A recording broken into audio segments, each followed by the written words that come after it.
రావాలి రావాలి అని. ఎవరయ్యా రావాలి అని నేను అడిగిన.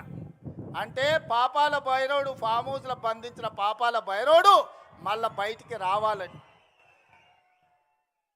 తెలంగాణ ఉద్యమంలో అప్పులను తప్పులను అబద్ధాలను తెలంగాణ రాష్ట్రం కోసం ప్రజలు మన్నించారు. తెలంగాణ రాష్ట్రం వచ్చినాక 10 ఏళ్ళు అధికారం ఇచ్చిండ్రు.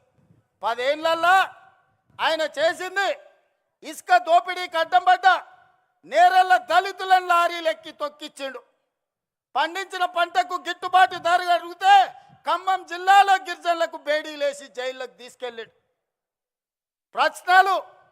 ప్రశ్నాపత్రాలు ప్రభుత్వ ఉద్యోగాల కోసమే ఉద్యమం జరిగితే గ్రూప్ 1 పబ్లిక్ సర్వీస్ కమిషన్ లక్షలాది రూపాయలతోని 100 కోట్లు కొల్లగొట్టి ప్రశ్నాపత్రాలు పల్లి బఠానీలలాగా అమ్ముకున్నారు.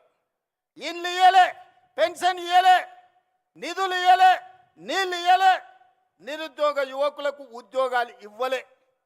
మరి ఎందుకయ్యా వీళ్ళు ఇంతగానం రావాలి రావాలి అంటుర్రు? ఒక్కసారి మా సోదరులను ఆలోచన చేయమని అడుగుతున్నా. ఎందుకంటే అల్లుని మంత్రి చేసిండు, కొడుకుని మంత్రి చేసిండు, బిడ్డని ఎంపీని చేసిండు, ఓడితే ఎమ్మెల్సీ చేసిండు. ఆయన సడ్డకుని కొడుకు మందులు అందిస్తాడని రాజ్యసభ చేసిండు. వాళ్ళ చుట్టాలని దయాకర్రావును, వినోదరావును, కృష్ణారావును కావాల్సిన వాళ్ళందరినీ మంత్రులను చేసిండు. ఓడిపోతే ప్రభుత్వ సలహాదారులను చేసిండు. అందుకే వాళ్ళు తాపత్రపడుతురా, గుండెలు బాదుకుంటున్నారు, రావాలి రావాలి మా పాపాల భైరవుడు రావాలి అని. ఆ పాపాల భైరవుడు నీకు టీవీ ఇచ్చిండు చూపించుకోవడానికి, రాసుకోవడానికి పేపర్ ఇచ్చిండు, అబద్ధాలు చెప్పడానికి వినడానికి భజన పరులను ఇచ్చిండు. అందుకోసం వాళ్ళు రావాలంటారు. మరి నేను అడుగుతున్నా, ప్రజాపాలన ఎందుకు పోవాలి? మా యువకులకు నేను సూచన చేస్తున్నా, పెళ్ళికి పోయినా, సావుకు పోయినా, దావత్కు పోయినా, బీర్ షాప్కి పోయినా, బార్ షాప్కి పోయినా, కళ్ళు దుకాణానికి పోయినా, ఏడికి పోయినా చర్చ పెట్టుర్రు. ఈ ప్రజాపాలన పోవాలి ఎందుకు? ఫామ్ హౌస్లో బందీ అయిన పాపాల భైరవుడు రావాలి ఎందుకు అని చర్చ పెట్టుర్రు.